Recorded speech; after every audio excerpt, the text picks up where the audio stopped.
Welcome to my channel today for tarot reading. ನಿಮ್ಮ ನೋಡುವಂಥ ನನ್ನ ವ್ಯೂವರ್ಸ್, ನಿಮ್ಮ ಮನಸ್ಸಲ್ಲಿರೋಂಥ ವ್ಯಕ್ತಿ ಎನರ್ಜಿಸ್ ಯಾವ ರೀತಿ ಇದೆ ಅಂತ ನೋಡುವಂಥ ನನ್ನ ವ್ಯೂವರ್ಸ್, ನಿಮ್ಮ ಮನಸ್ಸಲ್ಲಿರೋಂಥ ವ್ಯಕ್ತಿ ನೀವು ಯಾರನ್ನಾಗಲಿ ಪ್ರೀತಿ ಮಾಡ್ತಾ ಇರ್ಬೋದು, 2 ಸೈಡ್ ಲವರ್ಸ್ ಆಗಿರ್ಬೋದು, ಮ್ಯಾರೇಜಾಗಿ ಸಪ್ರೇಷನ್ ಆಗಿ ನೋ ಕಾಂಟ್ಯಾಕ್ಟ್ ಆಗಿರ್ಬೋದು. ನಿಮ್ಮ ವ್ಯಕ್ತಿ ಪರಿಸ್ಥಿತಿ ಹೇಗಿದೆ, ನಿಮ್ಮ ಬಗ್ಗೆ ಏನು ಆಲೋಚನೆ ಮಾಡ್ತದೆ ನೋಡುವಂಥ ನನ್ನ ವ್ಯೂವರ್ಸ್. ಅವ್ರ ಮನಸ್ಸಲ್ಲಿರೋಂಥ ವ್ಯಕ್ತಿ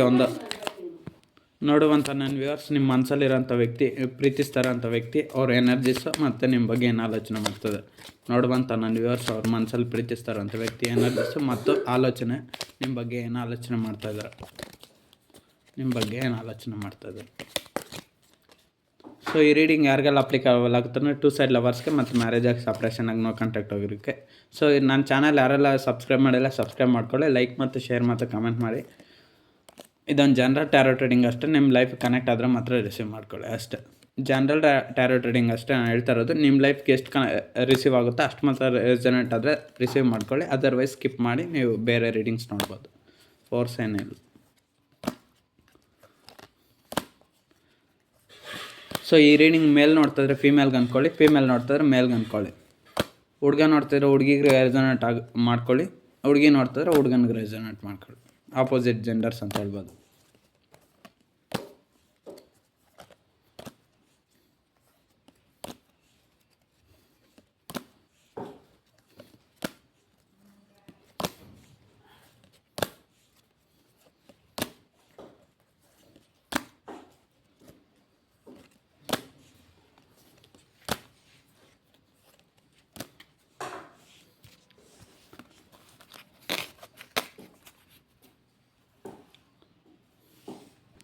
ಸೊ ನಿಮ್ಮ ಮನಸ್ಸಲ್ಲಿ ಯಾರಿದ್ದಾರೆ ನೋಡಿ, ಆ ವ್ಯಕ್ತಿ ನಿಮ್ಮಂತ ತುಂಬ ಪ್ರೀತಿ ಮಾಡ್ತಾಯಿದ್ದಾರೆ ಅಂತ ನಿಮ್ಗೆ ಗೊತ್ತಿದೆ.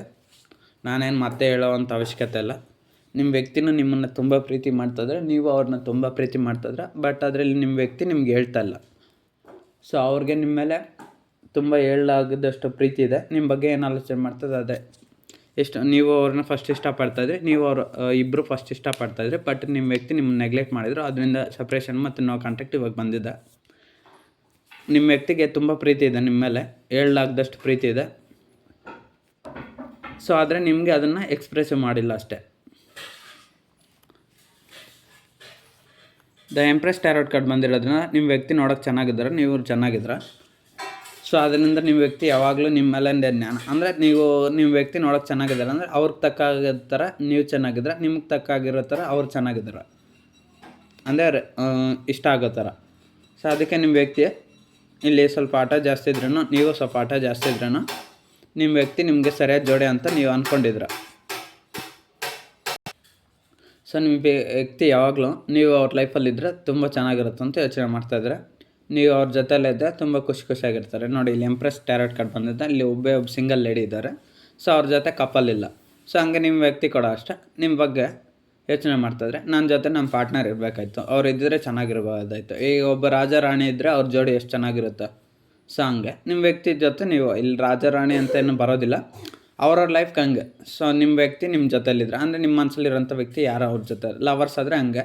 ಮ್ಯಾರೇಜಾಗಿ ಸಪ್ರೇಷನ್ ಆಗಿ ನೋ ಕಾಂಟ್ಯಾಕ್ಟ್ ಆಗಿದ್ರೆ, ನೀವಿಬ್ಬರು ಮದುವೆ ಆದ ಕ್ಷಣದಲ್ಲಿ ಎಷ್ಟು ಚೆನ್ನಾಗಿದ್ರೆ ಅಷ್ಟೇ ಅಷ್ಟೇ. ದ ಎಂಪ್ರೆಸ್ ಅದನ್ನು ಹೇಳುತ್ತೆ, ನಿಮ್ಮ ವ್ಯಕ್ತಿ ಜೊತೆ ನೀವಿಲ್ಲ ಅಂತ ಅವರು ಯೋಚನೆ ಮಾಡ್ತಾರೆ. ಏರೋಪ್ಲೇನ್ ಬಂದಿರೋದ್ರಿಂದ 2 ಸೈಡ್ ಲವರ್ಸ್ ಆದರೆ ನಿಮ್ಮ ವ್ಯಕ್ತಿ ನಿಮ್ಮ ಜೊತೆ ಮದುವೆ ಆಗಬೇಕಂತ ದೇವ್ರ ಹತ್ರ ಪ್ರಾರ್ಥನೆ ಮಾಡ್ತಾ ಇರ್ಬೋದು, ಅಥವಾ ಅವ್ರ ಮನಸ್ಸಲ್ಲಿ ಅಂದ್ಕೊಳ್ತಾ ಇರ್ಬೋದು. ಇನ್ನು ಮ್ಯಾರೇಜಾಗಿ ಸಪ್ರೇಷನ್ ಆಗಿ ನೋ ಕಾಂಟ್ಯಾಕ್ಟ್ ಹೋಗಿದ್ರೆ, ಅವರು ನಿಮಗೆ ಮದುವೆ ಆಗಿದೆ, ನೀವು ಸಪ್ರೇಷನ್ ಆಗಿ ಹೋಗಿದ್ರೆ, ಸೊ ಮತ್ತೆ ನಾವಿಬ್ಬರು ಒಂದಾದಮೇಲೆ ಮದುವೆ ಆದಮೇಲೆ ಎಷ್ಟು ಚೆನ್ನಾಗಿದ್ರೆ ಅಷ್ಟೇ ಚೆನ್ನಾಗಿರುತ್ತೆ ಅಂತ ನಿಮ್ಮ ವ್ಯಕ್ತಿ ಕೂಡ ಯೋಚನೆ ಮಾಡ್ತಾಯಿದ್ರೆ, ಮನಸ್ಸಲ್ಲಿ ಅಂದ್ಕೊತಾಯಿದ್ರು. 3 ಆಫ್ ಕಪ್ಸ್ ಬಂದಿರೋದ್ರಿಂದ ನಿಮ್ಮ ವ್ಯಕ್ತಿ ನಿಮ್ಮ ಒಂದು ಪ್ರೀತಿನ ತುಂಬ ಇಷ್ಟಪಡ್ತಾರೆ. ಆದರೆ ಕೆಲವೊಂದು ಕಾರಣಗಳಿಂದ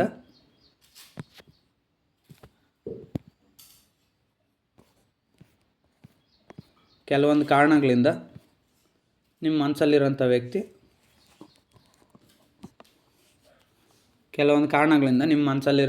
ಫಸ್ಟ್ ಆದರೆ ಒಂದು ಥರ್ಡ್ ಪಾರ್ಟಿ ಸಿಚುವೇಷನ್ನ ಆಯ್ಕೆ ಮಾಡ್ಕೊಂಡಿರೋ, ಅದು ಯಾರೇ ಆಗಿರ್ಬೋದು. ಫ್ಯಾಮ್ಲಿ ಇಷ್ಟ ಇದ್ದರೆ ಫ್ಯಾಮ್ಲಿ ಕಡೆ ಹೋಗಿರ್ಬೋದು, ಅಥವಾ ಕೆಲವು ಪರ್ಸನ್ಸ್ ಇಷ್ಟ ಇದ್ದರೆ ಅವ್ರ ಜೊತೆ ಜಾಸ್ತಿ ಹೆಚ್ಚಾಗಿ ಮಾತನಾಡೋದಾಗಿರ್ಬೋದು. ಸೊ ನಿಮ್ಗೆ ಯಾರು ಇರುತ್ತೆ ನೋಡಿ, ನಿಮ್ಮ ಲೈಫಲ್ಲಿ ಥರ್ಡ್ ಪಾರ್ಟಿ ಸಿಚುವೇಷನ್ ಏನಿರುತ್ತೋ ಅದು.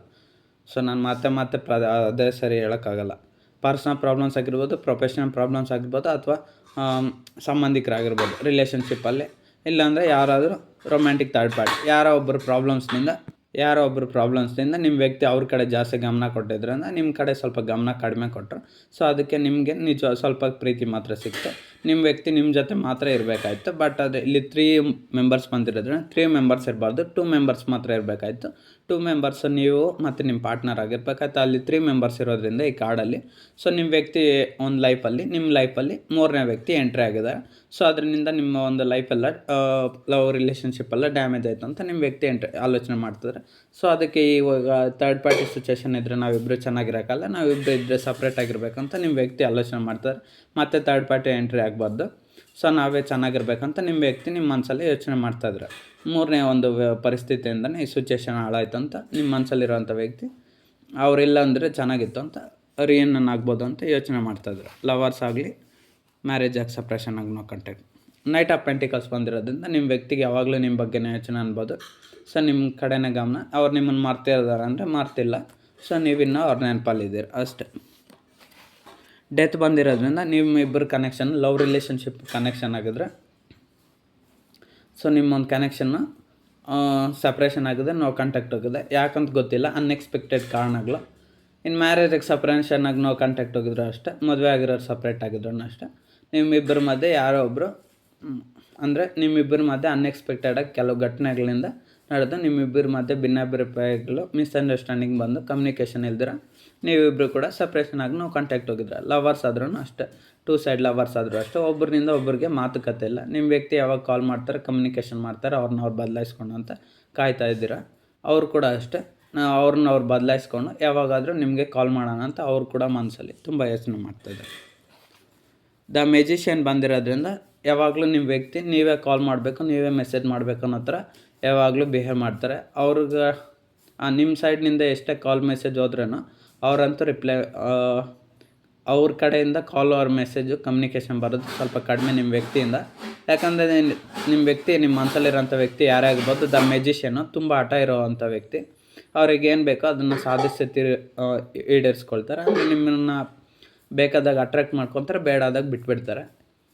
ಲವರ್ಸ್ ಆದ್ರೂ ಅಷ್ಟೇ, ಇಬ್ಬರು ಪ್ರೇಮಿಗಳಾದ್ರೂ ಅಷ್ಟೇ, 2 ಸೈಡ್ ಲವರ್ಸ್ ಇದ್ದರೆ ನಿಮ್ಮ ವ್ಯಕ್ತಿ ಕಡೆನೇ ನಿಮ್ಮ ಗಮನ ಹೋಗೋ ಥರ. ಅಂದರೆ ನಿಮ್ಮ ವ್ಯಕ್ತಿ ಅಟ್ರಾಕ್ಷನ್ ಅಂದರೆ ನೀವು ಬೇರೆ ಯಾರನ್ನೂ ನೋಡಬಾರ್ದು, ನಿಮ್ಮ ಮನಸ್ಸಲ್ಲಿರೋಂಥ ವ್ಯಕ್ತಿ ಕಡೆನೇ ಯಾವಾಗಲೂ ಅಟ್ರಾಕ್ಷನ್ ಆಗಬೇಕು. ಅವರೊಂದು ಬ್ಯೂಟಿ ಕಡೆನೇ ಗಮನ ಕೊಡಬೇಕು, ಅವರೊಂದು ಪರ್ಸ್ನಾಲಿಟಿ ಕಡೆನೇ, ಅವರೊಂದು ಬಾಡಿ ಕಡೆ ಅಂದರೆ ಅವರೊಂದು ಡ್ರೆಸ್ಸಿಂಗ್ ಸ್ಟೈಲ್ ಬಗ್ಗೆ, ಅವರೊಂದು ಏನು ಮಾಡ್ತಾರೆ ಸೊ ಪ್ರತಿಯೊಂದು ಅವ್ರ ಬಗ್ಗೆನೇ ತಿಳ್ಕೊಬೇಕಂತ ಮೆಜಿಷಿಯನ್. ಅಂದರೆ ನಿಮ್ಮ ವ್ಯಕ್ತಿ ಯಾವಾಗಲೂ ಅವ್ರ ಬಗ್ಗೆನೇ ಯೋಚನೆ ಮಾಡಬೇಕಂತ ಅಟ್ರಾಕ್ಟಿವ್ ಮಾಡ್ತಾರೆ. ಇನ್ನು ಮ್ಯಾರೇಜಾಗಿ ಸಪ್ರೇಷನ್ ಆಗಿ ನೋ ಕಾಂಟ್ಯಾಕ್ಟ್ ಹೋಗಿದ್ರೂ ಅಷ್ಟೇ, ಗಂಡ ಹೆಂಡ್ತಿ ಸಪ್ರೇಟ್ ಆಗಿದ್ರೆ ಹೆಂಡ್ತಿ ಬಂದು ಯಾವಾಗಲೂ ಗಂಡನೇ ಮಾತಾಡ್ಸ್ಬೇಕಂತ ಹೆಂಡ್ತಿ ಯಾವಾಗಲೂ ಯೋಚನೆ ಮಾಡ್ತಿರ್ತಲ್ಲ, ಗಂಡ ಆಗಿದ್ರೆ ಹೆಂಡ್ತಿನೇ ಮಾತಾಡ್ಸ್ಲಿ ಬಿಡು ಅಂತ ಮೆಜಿಷಿಯನ್ ರೂಪ ಇರೋದ್ರಿಂದ ಯಾವಾಗಲೂ ನಿಮ್ಮ ಮನಸ್ಸಲ್ಲಿ ಯಾರಿದ್ದಾರೆ ನೋಡಿ ಆ ವ್ಯಕ್ತಿ ತುಂಬ ನೀವೇ ಮಾತಾಡ್ಸ್ಬೇಕು ಅವ್ರನ್ನ, ಅವ್ರು ಮಾತಾಡ್ಸಲ್ಲ. ಸೊ ಅದಕ್ಕೆ ದ ಮೆಜಿಷಿಯನ್ ಟ್ಯಾರೋಟ್ ಕಾರ್ಡ್ ಬಂದಿರೋದು ಅಟ್ರಾಕ್ಟಿವ್. 7 ಆಫ್ ಸಾರ್ಟ್ಸ್ ಬಂದಿರೋದ್ರಿಂದ ನಿಮ್ಮ ವ್ಯಕ್ತಿ ನಿಮಗೆ ಚೀಟಿಂಗ್ ಮಾಡಿರ್ಬೋದು, ಅದು ಯಾವುದೇ ವಿಷಯದಲ್ಲಾಗಿರ್ಬೋದು, ಮೋಸ ಮಾಡಿದ್ದಾರೆ. ಪ್ರೀತಿ ವಿಷಯದಲ್ಲಾದರೂ ಆಗಲಿ, ಮೋಸ ಹಣದ ವಿಚಾರದಲ್ಲಾದರೂ ಆಗಲಿ, ಕಮ್ಯುನಿಕೇಷನ್ ವಿಚಾರದಾಗಲ, ಫೈನಾನ್ಷಿಯಲ್ ವಿಚಾರದಲ್ಲ, ಯಾರೇ ಆಗಿರಲಿ, ಲವರ್ಸ್ ಆದರೂ ಅಷ್ಟೇ, ಮ್ಯಾರೇಜಾಗಿ ಸಪ್ರೇಷನ್ ಆಗಿ ನೋ ಕಾಂಟ್ಯಾಕ್ಟ್ ಹೋಗಿದ್ರೂ ಅಷ್ಟೇ, ನಿಮ್ಮ ಮನಸ್ಸಲ್ಲಿರೋಂಥ ವ್ಯಕ್ತಿ ಒಂಥರ ನಿಮಗೆ ಮೋಸ ಮಾಡಿದ್ದಾರೆ ಅಂತ ಹೇಳ್ಬೋದು. ಸೊ ನಿಮಗೆ ಗೊತ್ತಿಲ್ಲ ಅವ್ರು ಮೋಸ ಮಾಡ್ತಾರಂತ, ನೀವು ಮೋಸ ಹೋಗಿದ್ದೀರ. ಪ್ರೀತಿ ವಿಚಾರದಲ್ಲಾದರೂ ಆಗಿರ್ಬೋದು, ಹಣದ ವಿಚಾರದಲ್ಲಾಗಿರ್ಬೋದು, ಮತ್ತು ಇನ್ನು ನಿಮಗೆ ಪರ್ಸ್ನಲ್ ಯಾವ ರೀತಿ ಇರುತ್ತೋ ಆ ರೀತಿ ತಗೊಳ್ಳಿ. ಆ ಥರ ವಿಚಾರದಲ್ಲಿ ಮೋಸ ಹೋಗಿದ್ರೆ ತುಂಬ ನೋವು ಪಟ್ಟಿದ್ರು. ಸೊ ಅದನ್ನು ಕೂಡ ಯೋಚನೆ ಮಾಡ್ತಿದ್ರೆ. 8 ಆಫ್ ಪೆಂಟಿಕಲ್ಸ್ ಬಂದಿರೋದ್ರಿಂದ ನಿಮ್ಮಿಂದ ಮೂವ್ ಆನ್ ಆಗಿದ್ದಾರೆ. ನಿಮ್ಮ ಮನಸ್ಸಲ್ಲಿರೋಂಥ ವ್ಯಕ್ತಿ ಯಾರೇ ಆಗಿರ್ಬೋದು ನಿಮ್ಮಿಂದ ಸಪ್ರೇಷನ್ ಆಗಿ ನೋ ಕಾಂಟ್ಯಾಕ್ಟಾಗಿ ಮೂವ್ ಆನ್ ಆಗಿದ್ದಾರೆ. ಸೊ ಇವಾಗ ಆದರೆ ನೆನಪು ಮಾಡ್ಕೊತಿದ್ರೆ. 4 ಆಫ್ ಸಾರ್ಟ್ಸ್ ಬಂದಿರೋದ್ರಿಂದ ಇವಾಗ ನಿಮ್ಮನ್ನು ತುಂಬ ಮಿಸ್ ಮಾಡ್ಕೊತಿದ್ರೆ. ನಿಮ್ಮ ವ್ಯಕ್ತಿ ನಿಮ್ಮನ್ನು ತುಂಬ ಮಿಸ್ ಮಾಡ್ಕೊತಿದ್ರೆ, ತುಂಬ ನೆನಪು ಮಾಡ್ತಾಯಿದ್ದಾರೆ, ಮತ್ತು ನಿಮ್ಮನ್ನು ಸ್ಪೈ ಕೂಡ ಮಾಡ್ತಾಯಿದ್ದಾರೆ. ಸ್ಪೈ ಅಂದರೆ ನಿಮ್ಮ ಫೋಟೋಸ್ ಇದ್ದರೆ ನೋಡ್ತಾ ಇರ್ಬೋದು, ವಾಟ್ಸಪ್ ಇನ್ಸ್ಟಾಗ್ರಾಮ್ ಕಾಂಟ್ಯಾಕ್ಟ್ಸಲ್ಲಿದ್ದರೆ ಪದೇ ಚೆಕ್ ಮಾಡ್ತಾ ಇರ್ಬೋದು, ಸ್ಟೇಟಸ್ ಆಗಿರ್ಬೋದು, ಅಥವಾ ಪದೇ ಮೆಸೇಜ್ ಮಾಡೋದಾಗಿರ್ಬೋದು. ನೀವೇನಾದರೂ ಪದೇ ಮೆಸೇಜ್ ಮಾಡೋದು, ಕಾಲ್ ಮಾಡೋದು, ಕಮ್ಯುನಿಕೇಷನ್ ಎಲ್ಲ ಮಾಡ್ತಾಯಿದ್ರೆ ಸೊ ನಿಮ್ಮ ಬಗ್ಗೆ ಪ್ರತಿಯೊಂದು ಇನ್ಫಾರ್ಮೇಷನ್ ತಿಳ್ಕೊತಿದ್ರೆ. ಬಟ್ ಅವರಿಂದ ಏನು ರಿಪ್ಲೈ ಇಲ್ಲ. ಸೊ ಅದನ್ನೇ ಸ್ಪೈ ಮಾಡ್ತಾಯಿದ್ರೆ. ಇನ್ನು ಕೆಲವರು ನೀವೇನು ಮಾಡ್ತಾಯಿದ್ರೆ ಅಂತ ಎಲ್ಲ ತಿಳ್ಕೊತಿದ್ರೆ. ನಿಮ್ಮ ವ್ಯಕ್ತಿ ನಿಮ್ಮನ್ನು ಸ್ಪೈ ಮಾಡ್ತಾಯಿದ್ರೆ ಅಂತ ಹೇಳ್ಬೋದು. ಸ್ಪೈ ಅಂದರೆ ನಿಮಗೆ ಗೊತ್ತಿಲ್ದಂಗೆ ಅಬ್ಸರ್ವ್ ಮಾಡ್ತಾಯಿದ್ರೆ ಅಂತ ಅರ್ಥ. ಟೂ ಆಫ್ ಕಪ್ಸ್ ಬಂದಿರೋದ್ರಿಂದ ನಿಮ್ಮ ವ್ಯಕ್ತಿ ನಿಮ್ಮ ಮೇಲೆ ತುಂಬ ಇಷ್ಟಪಡ್ತಾರೆ. ಇಷ್ಟಪಟ್ಟಿಲ್ಲ ಅಂತಲ್ಲ, ಟೂ ಸೈಡ್ ಲವ್ ಇದೆ. ಗಂಡ ಹೆಂಡ್ತಿಯಾಗಿ ಸಪ್ರೇಟ್ ಆಗಿದ್ರೂ ಅಷ್ಟೇ, ಮ್ಯಾರೇಜಾಗಿ ಸಪ್ರೇಷನ್ಗೆ ನೋ ಕಾಂಟ್ಯಾಕ್ಟ್ ಹೋಗಿದ್ರು ಅಷ್ಟೇ, ಒಬ್ರಿಗೆ ಮೇಲೆ ಒಬ್ರಿಗೆ ತುಂಬ ಪ್ರೀತಿ ಇದೆ. ಬಟ್ ಆದರೆ ಒಬ್ಬರಿಂದ ಒಬ್ಬರು ತೋರಿಸ್ಕೊಳೋದಿಲ್ಲ ಅಷ್ಟೇ, ಮನಸ್ಸಲ್ಲೇ ಇದೆ. ಸೊ ನೀವಿಬ್ಬರು ಚೆನ್ನಾಗಿದ್ರೆ ಜೋಡಿಯಾಗಿ ಚೆನ್ನಾಗಿರ್ತೀರ. 4 ಆಫ್ ಪೆಂಟಿಕಲ್ಸ್ ಬಂದಿರೋದ್ರಿಂದ ಸೊ ನಿಮ್ಮ ವ್ಯಕ್ತಿ ನಿಮ್ಮನ್ನೆಲ್ಲಿ ಸೊ ನಿಮ್ಮ ಮನಸ್ಸಲ್ಲಿ ಯಾರಿದ್ದಾರೆ ಆ ವ್ಯಕ್ತಿ ನಿಮ್ಮನ್ನು ಕಳ್ಕೊಂಬಿಡ್ತೀರ ಅಂತ ಒಂದು ಭಯ ಕೂಡ ಇದೆ, ಫಿಯರ್ ಕೂಡ ಇದೆ ಅವ್ರಿಗೆ. ಸೊ ಅದರಿಂದ ನಿಮ್ಮ ಬಗ್ಗೆ ತುಂಬ ಜಾಸ್ತಿ ಗಮನ ಕೊಡ್ತಾರೆ. ನಿಮ್ಮ ಬಗ್ಗೆ ಪದೇ ಪದೇ ಟೆನ್ಷನ್ ಮಾಡ್ಕೊಳೋದ್ರಿಂದ, ಆಲೋಚನೆ ಮಾಡೋದ್ರಿಂದ ನೀವು ಕೂಡ ಇಲ್ಲಿ ಅವ್ರನ್ನ ಮಿಸ್ ಮಾಡ್ಕೊಂಡು ರಿಗ್ರೆಟ್ ಫೀಲ್ ಆಗ್ತಾಯಿದ್ರು. ವೀಲ್ ಆಫ್ ಫಾರ್ಚೂನ್, ನಿಮ್ಮ ವ್ಯಕ್ತಿಗೆ ಯಾವಾಗ ಇಷ್ಟ ಬರುತ್ತೆ, ಯಾವಾಗ ಮನಸ್ಸು ಬರುತ್ತೆ ಅವಾಗ ನಿಮ್ಮನ್ನು ಕಾಂಟ್ಯಾಕ್ಟ್ ಮಾಡ್ತಾರೆ ಅಂದ್ಕೊಂಡಿದ್ದಾರೆ. ಇನ್ನೊಂದು ಕೆಲವು ಟೈಮಿಂಗೋಸ್ಕರ ಕಾಯ್ತಾ ಇದ್ದಾರೆ. ಆ ಟೈಮಲ್ಲಾದರೂ ಮತ್ತೆ ನೀವಿಬ್ಬರು ಒಂದಾಗ್ತೀರ ಅಂತ ಅಷ್ಟೇ. 2 ಆಫ್ ಶಾರ್ಟ್ಸ್ ಬಂದಿರೋದ್ರಿಂದ ನಿಮ್ಮ ವ್ಯಕ್ತಿಗೆ ಯಾವಾಗಲೂ ಕನ್ಫ್ಯೂಷನ್ನು, ಒಂದು ಡಿಸಿಷನ್ ಇರೋದಿಲ್ಲ, ಒಂದು ಮೈಂಡ್ ಇರೋದಿಲ್ಲ, ಯಾವಾಗಲೂ ಕನ್ಫ್ಯೂಷನಲ್ಲಿ ಇರ್ತಾರೆ. ಒಂದು ಸಾರಿ ಇದ್ದಂಗೆ ಇನ್ನೊಂದು ಸಾರಿ ಇರೋಲ್ಲ. ಸೊ ಅವ್ರಿಗೇನು ಮಾಡಬೇಕಂತೂ ಗೊತ್ತಿರಲ್ಲ. 6 ಆಫ್ ಪೆಂಟಿಕಲ್ಸ್ ಬಂದಿರೋದ್ರಿಂದ ಇವಾಗ ಅವ್ರು ಮಾಡಿದ ತಪ್ಪಿಗೆ ಕ್ಷಮೆ ಆಲೋಚನೆ ಮಾಡ್ತಾಯಿದ್ದಾರೆ. ಸೊ ಅಂದರೆ ನಿಮ್ಗೆ ಅನ್ಯಾಯ ಮಾಡಿರ್ಬೋದು ಕೆಲವೊಂದು ವಿಚಾರದಾಗಲಿ. ಸೊ ನಿಮ್ಮನ್ನು ನೆಗ್ಲೆಕ್ಟ್ ಮಾಡಿದ್ದಾರೆ, ನೀವು ಅವ್ರಿಗೆ ಲೆಕ್ಕಕ್ಕಿಲ್ಲ, ನೀವು ಅವ್ರಿಗೆ ಜೆನ್ಯನ್ ಪ್ರೀತಿ ಕೊಟ್ಟಿಲ್ಲ, ಆ ಥರ ಈ ಥರ ಎಲ್ಲ ಹೇಳಿದವರು. ಇವಾಗ ಗೊತ್ತಾಗಿದೆ, ಬೇರೆ ವ್ಯಕ್ತಿಗಳನ್ನ ನಂಬಿ ಹೋದರು, ಮೋಸ ಹೋದರು, ಎಲ್ಲದರಲ್ಲೂ ಚೀಟಿಂಗ್ ಆಯಿತು ಅವ್ರಿಗೆ. ನಿಮಗೆ ಚೀಟಿಂಗ್ ಮಾಡೋದವರು ಬೇರೆಯವ್ರ ಹತ್ರ, ಅಂದರೆ ಬೇರೆ ವಿಚಾರದಲ್ಲಿ ಅವರು ಕೂಡ ಚೀಟಿಂಗ್ ಅನುಭವಿಸಿದ್ರು, ಮೋಸ ಹೋದರು. ಸೊ ಅದಕ್ಕೆ ನಿಮ್ಮಷ್ಟು ನಿಜವಾಗ್ಲೂ ಯಾರೂ ಇರೋದಿಲ್ಲ, ನಿಮ್ಮಷ್ಟು ಜೆನ್ಯನ್ ಪ್ರೀತಿ ಬೇರೊಬ್ಬರಿಲ್ಲ ಅಂತ ನಿಮ್ಮ ಬಗ್ಗೆನೇ ಯೋಚನೆ ಮಾಡ್ತದೆ. ಇವಾಗ ಅವರು ರಿಗ್ರೆಟ್ ಫೀಲ್ ಆಗ್ತಾಯಿದ್ರು. 6 ಆಫ್ ಪೆಂಟಿಕಲ್ಸ್ ಬಂದಿರೋದನ್ನು ನಿಮ್ಮಷ್ಟು ನಿಜವಾಗ್ಲೂ ಪ್ರೀತಿ ಮಾಡೋರು ಇನ್ನೊಬ್ಬರಿಲ್ಲ, ನಿಮ್ಮಷ್ಟು ಚೆನ್ನಾಗಿ ನೋಡ್ಕೊಳೋರು ಇನ್ನೊಬ್ಬರಿಲ್ಲ ಅಂತ ಯೋಚನೆ ಮಾಡ್ತಾರೆ. ಕೆಲವರು ದುಡ್ಡಿಗೆ ಸಪೋರ್ಟ್ ಮಾಡಿರ್ಬೋದು, ಇನ್ನು ಕೆಲವರು ಎಮೋಷ್ನಲಾಗಿ ನಿಮ್ಮ ವ್ಯಕ್ತಿಗೆ ಸಪೋರ್ಟ್ ಮಾಡಿರ್ತಾರೆ. ಅದಕ್ಕೋಸ್ಕರ ನಿಮ್ಮ ನೆನಪು ಮಾಡ್ಕೊತಾರೆ. 2 ಆಫ್ ಪೆಂಟಿಕಲ್ಸ್ ಬಂದಿರೋದ್ರಿಂದ ನಿಮ್ಮ ವ್ಯಕ್ತಿಗೆ ನೀವು ಅಂದರೆ ತುಂಬ ಇಷ್ಟ. ಸೊ ನಿಮ್ಮನ್ನು ಬಿಟ್ಟಿರೋಕ್ಕಾಗಲ್ಲ. ಮತ್ತು ಇನ್ನೊಂದು ಅದು ಯಾವುದೇ ಥರ್ಡ್ ಪಾರ್ಟಿ ಸಿಚುವೇಷನ್, ಫ್ಯಾಮ್ಲಿ ಇದ್ದರೆ ಫ್ಯಾಮ್ಲಿಯನ್ನು ಬಿಟ್ಟಿರೋಕ್ಕಾಗಲ್ಲ. ಯಾವುದೋ ಒಂದು ವಿಚಾರನ ಬಿಡೋಕ್ಕಾಗದೆ ಕನ್ಫ್ಯೂಷನ್ ಆಗಿದ್ರೆ, ಇಂಬ್ಯಾಲೆನ್ಸ್ ಆಗಿದ್ರೆ, ಒಂದು ಕಡೆ ಮನಿನ ಸಂಪಾದನೆ ಮಾಡಬೇಕು, ಇನ್ನೊಂದು ಕಡೆ ನಿಮ್ಮನ್ನು ಪಡ್ಕೊಬೇಕು. ಕೆಲವ್ರಿಗೆ ಇಲ್ಲಿ ಯಾರಿಗೆ ಯಾವ ಥರ ಇಷ್ಟ ಆಗುತ್ತೋ ಆ ರೀತಿ ರೆಸನೇಟ್ ಮಾಡ್ಕೊಳ್ಳಿ. ಇನ್ನು ಕೆಲವ್ರಿಗೆ ಇಲ್ಲಿ ಥರ್ಡ್ ಪಾರ್ಟಿ ಸಿಚುವೇಷನಿಂದ ಅದನ್ನು ಬಿಡ್ತಾಯಿಲ್ಲ ಅವರು, ಇನ್ನು ಕೆಲವರು ನಿಮ್ಮನ್ನು ಬಿಡ್ತಾಯಿಲ್ಲ. ಸೊ ಎರಡನ್ನೂ ಜಗ್ಲಿಂಗ್ ಮಾಡ್ತಾಯಿದ್ದಾರೆ. ಬಟ್ ಆದರೆ ಅವ್ರಿಗೆ ನೀವು ಬೇಕು. ಸೊ ಅದರಿಂದನೇ ಜಗ್ಲಿಂಗ್ ಮಾಡ್ತಾಯಿರೋದು. ದ ಚಾರಿಯಟ್ ಕಾರ್ಡ್ ಬಂದಿರೋದ್ರಿಂದ ನೀವು ನಿಮ್ಮ ಮನಸ್ಸಲ್ಲಿ ಪ್ರೀತಿಸ್ತಾರಂಥ ವ್ಯಕ್ತಿಗೆ ತುಂಬ ಡಿಸ್ಟೆನ್ಸ್ ಕೂಡ ದೂರ ಇದೆ. ಮತ್ತು ಅದನ್ನೇ ಯೋಚನೆ ಮಾಡ್ತಾರೆ, ನೀವು ಅವ್ರನಿಂದ ಸಪ್ರೇಷನ್ ಆಗಿ ತುಂಬ ದೂರ ಇದ್ದರೆ ತುಂಬ ದೂರ ಬರಬೇಕು. ಸೊ ಅದರಿಂದ ಅದು ಅವ್ರ ಕೈಯಲ್ಲಿ ಸಾಧ್ಯ ಆಗ್ತಾಯಿಲ್ಲ. ಸೊ ನಿಮಗೂ ಮತ್ತು ನೀವು ಪ್ರೀತಿಸಿದಂಥ ವ್ಯಕ್ತಿಗೂ ಏಜ್ ಆಗಿರ್ಬೋದು, ಕ್ಯಾಸ್ಟ್ ಆಗಿರ್ಬೋದು, ಕಲ್ಚರ್ ಆಗಿರ್ಬೋದು, ಮನಿ ಆಗಿರ್ಬೋದು, ಸ್ಟೇಟಸ್ ಆಗಿರ್ಬೋದು, ಸೊ ಎಲ್ಲದರಲ್ಲೂ ಡಿಫ್ರೆನ್ಸ್ ಐತೆ. ಸೊ ಅದರಿಂದ ನಿಮ್ಮ ಮನೇಲಿ ಒಪ್ತಾರ ಇಲ್ವಾ ನಿಮ್ಮ ಒಂದು ಕನೆಕ್ಷನ್ ಅಂತ, ಅಂದರೆ ಅವ್ರ ಮನೇಲಿ ನಿಮ್ಮ ಮನಸ್ಸಲ್ಲಿ ಪ್ರೀತಿಸ್ತಾರಂಥ ವ್ಯಕ್ತಿ ಅವ್ರ ಕನೆಕ್ಷನ್ನ ಒಪ್ತಾರಲ್ಲ ಅಂತ ಅವ್ರ ಮನೇಲಿ ಅದೊಂದು ಥರ ಟೆನ್ಷನ್ ಇದೆ. ಮತ್ತು ಮ್ಯಾರೇಜಾಗಿ ಸಪ್ರೇಷನ್ನಾಗಿ ನೋ ಕಾಂಟ್ಯಾಕ್ಟ್ ಹೋಗಿದ್ರೆ ಮತ್ತೆ ನಿಮ್ಮ ಜೊತೆ ಹೇಗೆ ರಿಯೂನಿಯನ್ ಆಗೋದು ಅಂತ ಅದೊಂಥರ ಯೋಚನೆ ಮಾಡ್ತಾರೆ. ಯಾಕಂದರೆ ನಿಮ್ಮ ಮಧ್ಯೆ ತುಂಬ ಮಿಸ್ಅಂಡರ್ಸ್ಟ್ಯಾಂಡಿಂಗು, ಮಿಸ್ಕಮ್ಯುನಿಕೇಷನ್ ಆಗಿದೆಯಲ್ಲ, ಈಗ ಮಾತಾಡಲಿಕ್ಕೆ ಅವ್ರು ಸ್ವಲ್ಪ ಸಂಕೋಚ. ಸೊ ಅಂದರೆ ಮ್ಯಾರೇಜಾಗಿ ಸಪ್ರೇಷನ್ ಆಗೋದ್ರೆ ರಿಯೂನಿಯನ್ ಆಗೋದು ಸ್ವಲ್ಪ ಕಷ್ಟ ಇದೆ, ಅದನ್ನು ಹೇಳ್ತಾ ಇದ್ದಾರೆ. ಮತ್ತು ಇಲ್ಲಿ ಲವರ್ಸ್ ಆಗಿದ್ರೆ ನೀವಿಬ್ಬರು ಮತ್ತೆ ಹೇಗೆ ಒಂದಾಗೋದು ಅಂತ ಅದು ಸ್ವಲ್ಪ ಕಷ್ಟ ಇದೆ. ಯಾಕಂದ್ರೆ ತುಂಬ ಡಿಫ್ರೆನ್ಸ್ ಇದೆ, ಏಜ್ ಆಗಿರ್ಬೋದು, ಹೈಟ್ ಆಗಿರ್ಬೋದು, ಎಲ್ಲದರಲ್ಲೂ. ಕ್ವೀನ್ ಆಫ್ ಪೆಂಟಿಕಲ್ಸ್ ಬಂದಿರೋದ್ರೆ ನಿಮ್ಮ ವ್ಯಕ್ತಿಗೆ ಯಾವಾಗಲೇ ನಿಮ್ಮದೇ ಯೋಚನೆ, ಪ್ರತಿ ಕ್ಷಣ ನಿಮ್ಮ ಬಗ್ಗೆ ಯೋಚನೆ ಮಾಡ್ತಾರೆ. ಸೊ ನಿಮ್ಮ ವ್ಯಕ್ತಿ ತುಂಬ ಮೆಟೀರಿಯಲಿಸ್ಟಿಕ್ ಮ್ಯಾನ್ ಇದ್ದಾರೆ. ಯಾವಾಗಲೂ ಫೈನಾನ್ಷಿಯಲಾಗಿ ದುಡ್ಡಿನ ಬಗ್ಗೆನೇ ಯೋಚನೆ ಮಾಡ್ತಾರೆ. ಮತ್ತು ಮೆಟೀರಿಯಲಿಸ್ಟಿಕ್ಕು, ಅವ್ರಿಗೆಲ್ಲವೂ ಬೇಕು, ನೀವು ಬೇಕು. ಮತ್ತು ಥರ್ಡ್ ಪಾರ್ಟಿ ಸಿಚುವೇಷನ್ ಅಂದರೆ ಅವ್ರ ಫ್ಯಾಮ್ಲಿನೂ ಬೇಕು, ನೀವು ಬೇಕು, ಫೈನಾನ್ಷಿಯಲ್ ಬೇಕು, ಎಮೋಷ್ನಲ್ ಬೇಕು, ಇನ್ನು ಏನೇನಿದೆಯೋ ನಿಮ್ಮ ವ್ಯಕ್ತಿಗೆ ಪರ್ಸ್ನಲ್ಲು. ಸೊ ಅದೆಲ್ಲ ಬೇಕು ಅವ್ರಿಗೆ.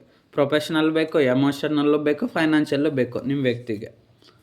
ಸೊ ಅದು 9 ಆಫ್ ಸ್ವಾರ್ಡ್ಸ್ ಬಂದಿರೋದು. ನೀವು ಮತ್ತು ನಿಮ್ಮ ವ್ಯಕ್ತಿ ಇವಾಗ ದೂರ ಇದ್ದೀರಾ. ಒಬ್ಬರಿಂದ ಒಬ್ಬರ ಜೊತೆ ಹೆಚ್ಚಾಗಿ ಮಾತುಕತೆ ಇಲ್ಲ.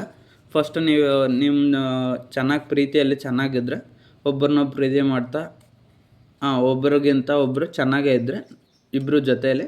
ಬಟ್ ಇವಾಗ ಯಾವಾಗ ನಿಮ್ಮಿಬ್ಬರ ಮಧ್ಯೆ ಸ್ವಲ್ಪ ಮಿಸ್ಅಂಡರ್ಸ್ಟ್ಯಾಂಡಿಂಗ್, ಕಮ್ಯುನಿಕೇಷನ್ ಆಗಿ ಮತ್ತು ಥರ್ಡ್ ಪಾರ್ಟಿ ಸಿಚುವೇಷನ್ ಎಂಟ್ರ್ ಆದಾಗ ಇಬ್ಬರು ಬೇರೆ ಬೇರೆ ಆಗಿಬಿಟ್ರೆ ನಿಮ್ಮ ವ್ಯಕ್ತಿ ಎಲ್ಲ ರಾತ್ರಿ ಎಲ್ಲ ಸರಿಯಾಗಿ ನಿದ್ದೆ ಹೋಗಲ್ಲ, ಯಾವಾಗಲೂ ಎದ್ದಿರ್ತಾರೆ. ಅಂದರೆ ರಾತ್ರಿ ಎಲ್ಲ ಇಲ್ಲಿ ನೋಡಿ, ಇಲ್ಲಿ ಡಾರ್ಕ್ ಆದರೆ ಅಂದರೆ ನೈಟ್ ಟೈಮ್ ಆದರೆ ನಿಮ್ಮ ವ್ಯಕ್ತಿ ಜಾಸ್ತಿ ಆಳ್ತಾರೆ. ಬಿಕಾಸ್ ಹಗಲಲ್ಲೆಲ್ಲ ತುಂಬ ಡೇ ಟೈಮಲ್ಲಿ ಕೆಲ್ಸಕ್ಕೆ ಹೋಗ್ತಾರೆ ಅಂದ್ಕೊತೀನಿ. ಡೇ ಟೈಮಲ್ಲಿ ಕೆಲ್ಸಕ್ಕೆ ಹೋಗೋದ್ರಿಂದ ಅಲ್ಲಿ ಕೆಲಸ ಮಾಡ್ತಾ ನಿಮ್ಮನ್ನು ಮರ್ತೋಗ್ಬಿಡ್ತಾರೆ. ರಾತ್ರಿ ಆದರೆ ನಿಮ್ಮ ನೆನಪು ಜಾಸ್ತಿ ಕಾಡುತ್ತೆ.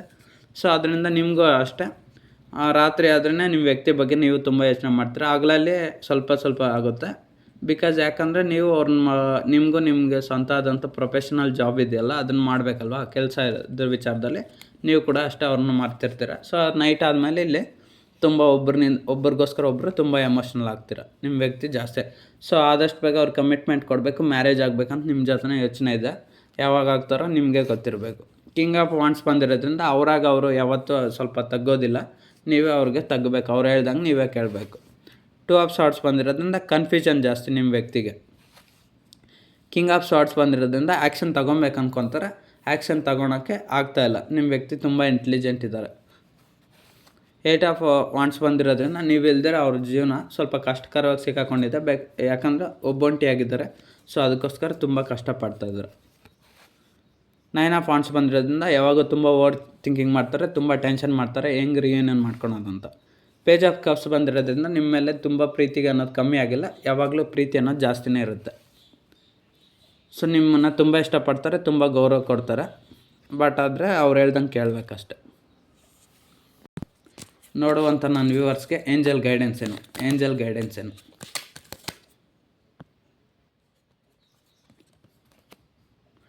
B assertive. ನಿಮ್ಮ ಮೇಲೆ ನೀವು ನಂಬಿಕೆ ಇಡಿ, ನಿಮ್ಮ ನಂಬಿಕೆನ ನೀವು ಕಳ್ಕೊಂಡಿದ್ರೆ, ಸೊ ಅದಕ್ಕೆ ನಿಮ್ಮ ಮೇಲೆ ನೀವು ವಿಶ್ವಾಸವಿಡಿ ಅಂತ ಹೇಳ್ತಾ ಇದ್ದಾರೆ. ಆಪರ್ಚುನಿಟಿ, ನಿಮ್ಮ ಲೈಫಲ್ಲಿ ಹೊಸ ಅವಕಾಶಗಳು ಬರುತ್ತೆ, ಬಳಸ್ಕೊಳ್ಳಿ. ನಿಮ್ಮ ವ್ಯಕ್ತಿಗಾಗಿ ನಿಮ್ಮ ಜೀವನ ಹಾಳು ಮಾಡ್ಕೊಂಬಿಡಿ ಅಂತ ಹೇಳ್ತಾಯಿದ್ರೆ. ವೆಯ್ಟ್ ಅಂತ ಹೇಳ್ತಾಯಿದ್ರೆ, ನೀವು ಕೆಲವೊಂದು ವಿಚಾರದಲ್ಲಿ ವೆಯ್ಟ್ ಮಾಡಬೇಕಂತ ಹೇಳ್ತಾಯಿದ್ದಾರೆ. ವೆಯ್ಟ್ ಮಾಡಬೇಕಾ ಬೇಡವಾ ಅನ್ನೋದು ನಿಮ್ಮ ಒಂದು ನಿರ್ಧಾರ ಅಷ್ಟೆ. Ask your angels. ನಿಮ್ಗೇನಾದರೂ ಕಷ್ಟ ಬಂದಿದ್ರೆ ನಿಮ್ಮ ಮನಸ್ಸಲ್ಲಿ ಯಾರನ್ನ ಇಷ್ಟಪಡ್ತೀರೋ ಆ ದೇವ್ರನ್ನ ಕೇಳಿ ಸೊಲ್ಯೂಷನ್ ತಗೊಳ್ಳಿ. Listen to your intuition. ನಿಮ್ಮ ಆತ್ಮಸಾಕ್ಷಿ, ನಿಮ್ಮ ಮನಸ್ಸಾಕ್ಷಿ ಏನು ಹೇಳುತ್ತೆ ಅದನ್ನು ನೋಡಿ ಕೇಳಿ ಮುಂದಕ್ಕೆ ಡಿಸಿಷನ್ ತಗೊಳ್ಳಿ ಅಷ್ಟೆ. Look for a sign. ನಿಮ್ಗೆ ಕೆಲವೊಂದು ಸೈನ್ ಅಂದರೆ ಸೂಚನೆಗಳು ಸಿಗುತ್ತೆ, ಅದನ್ನು ಅಬ್ಸರ್ವ್ ಮಾಡಿ ಅಂತ ಹೇಳ್ತಿದ್ರು. ವಿತಿನ್ ದ ನೆಕ್ಸ್ಟ್ ವೀಕ್ಸ್, ಕೆಲವು ವಾರಗಳಲ್ಲಿ ನಿಮ್ಮ ಪ್ರಾಬ್ಲಮ್ ಸಾಲ್ವ್ ಆಗುತ್ತೆ ಅಂತ ಹೇಳ್ತಿದ್ರೆ. ಅದು ಅಂದರೆ ನಿಮ್ಮ ಮನಸ್ಸಲ್ಲಿ ಯಾವುದೋ ಇರುತ್ತೆ ಆ ಪ್ರಾಬ್ಲಮ್ಸ್ ಅಂತ ಹೇಳ್ತಾರೆ. ನೀವು ಯಾವುದೋ ಒಂದು ತಪ್ಪು ಕೆಲಸಗಳು ಮಾಡ್ತಾಯಿದ್ರೆ, ಸೊ ಅದು ಮಾಡೋಕ್ಕೋಗ್ಬೇಡಿ, ನೋ ಅಂತ ಹೇಳ್ತಾ ಇದ್ದಾರೆ. ಕಾಂಪ್ರಮೈಸ್. ನಿಮ್ಮ ವ್ಯಕ್ತಿ ನಿಮ್ಮ ಜೊತೆ ಬೇಕಾ ಬೇಡವಾ, ಅವರು ತಪ್ಪು ಮಾಡಿದ್ರೂ ಕ್ಷಮಿಸಿ, ನೀವು ನಿಮ್ಮ ಮನಸ್ಸಲ್ಲಿರೋಂಥ ವ್ಯಕ್ತಿ ನಿಮ್ಗೆ ಬೇಕಾದರೆ ನೀವು ಅವ್ರೇನೇ ತಪ್ಪು ಮಾಡಿದರೆ ಕಾಂಪ್ರಮೈಸ್ ಆಗಬೇಕಾಗುತ್ತೆ. ಇಲ್ಲ ನೀವು ಅವ್ರು ಬೇಡ ಅಂತ ಅಂದ್ಕೊಂಡ್ರೆ ನೀವು ದೂರ ಆಗ್ಬೋದು. ಸೊ ಅದಕ್ಕೆ ಹೇಳ್ತಾಯಿದ್ರೆ ಕಾಂಪ್ರಮೈಸ್. ಸೊ ಇನ್ನೊಂದು ಟೇಕ್ ಆ್ಯಕ್ಷನ್. ನೀವೇನು ಆ್ಯಕ್ಷನ್ ತಗೊತಲ್ಲ, ನಿಮ್ಮ ವ್ಯಕ್ತಿ ಬೇಕಾದರೆ ನೀವು ಆ್ಯಕ್ಷನ್ ತೊಗೊಬೇಕು, ಮತ್ತು ನಿಮ್ಮ ಮನಸ್ಸಲ್ಲಿರೋಂಥ ವ್ಯಕ್ತಿ ಕೂಡ ಆ್ಯಕ್ಷನ್ ತೊಗೊತಲ್ಲ, ಅದಕ್ಕೆ ನೀವೇ ಆ್ಯಕ್ಷನ್ ತೊಗೊಳ್ಳಿ ಅಂತ ಹೇಳ್ತದೆ. Ask for help from others. ಕೆಲವ್ರಿಗೆ ಸಹಾಯ ಮಾಡಿ ನೀವು, ಮತ್ತು ಇನ್ನು ಕೆಲವ್ರ ಹತ್ರ ಹೆಲ್ಪ್ ತಗೊಳ್ಳಿ ಅಂತ ಹೇಳ್ತದೆ. ಹೆಲ್ಪ್ ಮಾಡಿ ಮತ್ತು ಅವ್ರಿಗೆ ನೀವು ಇನ್ನೊಬ್ರ ಹತ್ರ ಹೆಲ್ಪ್ ತಗೊಳ್ಳಿ, ಮತ್ತು ನೀವು ನಿಮ್ಗೆ ಸಹಾಯಕ್ಕೋಸ್ಕರ ಬೇರೆಯವ್ರ ಹತ್ರ ಹೆಲ್ಪ್ ತಗೊಳ್ಳಿ. ಅಂದರೆ ನಿಮ್ಮ ಕೆಲಸ ಆಗಬೇಕಂದ್ರೆ ನೀವು ಬೇರೆಯವ್ರ ಹತ್ರ ಸಹಾಯ ಪಡ್ಕೊಳ್ಳಿ, ನಿಮ್ಮ ಕೆಲಸನ ಸಾಧಿಸ್ಕೊಳ್ಳಿ ಅಂತ ಹೇಳ್ತದೆ. ನಿಮ್ಗೆ ಆರೋಗ್ಯ ಸರಿ ಇಲ್ಲ, ಇಂಪ್ರೂವಿಂಗ್ ಹೆಲ್ತ್. ಆರೋಗ್ಯದಲ್ಲಿ ತುಂಬ ಸಮಸ್ಯೆಗಳಿದೆ, ನಿಮ್ಮ ವ್ಯಕ್ತಿ ಬಗ್ಗೆ ಪದೇ ಯೋಚನೆ ಮಾಡಿ ಟೆನ್ಷನ್ ಮಾಡ್ಕೊಂಡು ನಿಮ್ಮ ಒಂದು ಮಾನಸಿಕ ಹೆಲ್ತನ್ನ ಹಾಳು ಮಾಡ್ಕೊತಂದ್ರೆ, ಸೊ ನಿಮ್ಮ ಹೆಲ್ತನ್ನು ಸರಿಪಡಿಸ್ಕೊಳ್ಳಿ, ಇಂಪ್ರೂವ್ ಮಾಡಿಕೊಂಡು ಹೋಗಿ ಅಷ್ಟೆ. ಸೊ ನಾನು ಚಾನಲ್ ಯಾರೆಲ್ಲ ಲೈಕ್ ಮಾಡಿಲ್ಲ, ಶೇರ್ ಮಾಡಿಲ್ಲ, ಸಬ್ಸ್ಕ್ರೈಬ್ ಮಾಡಿಲ್ಲ ಮಾಡ್ಕೊಳ್ಳಿ. ರೆಸನೇಟ್ ಆದರೆ ಮಾತ್ರ ತಗೊಳ್ಳಿ, ಅದರ್ವೈಸ್ ಈ ರೀಡಿಂಗ್ನ ಸ್ಕಿಪ್ ಮಾಡ್ಬೋದು.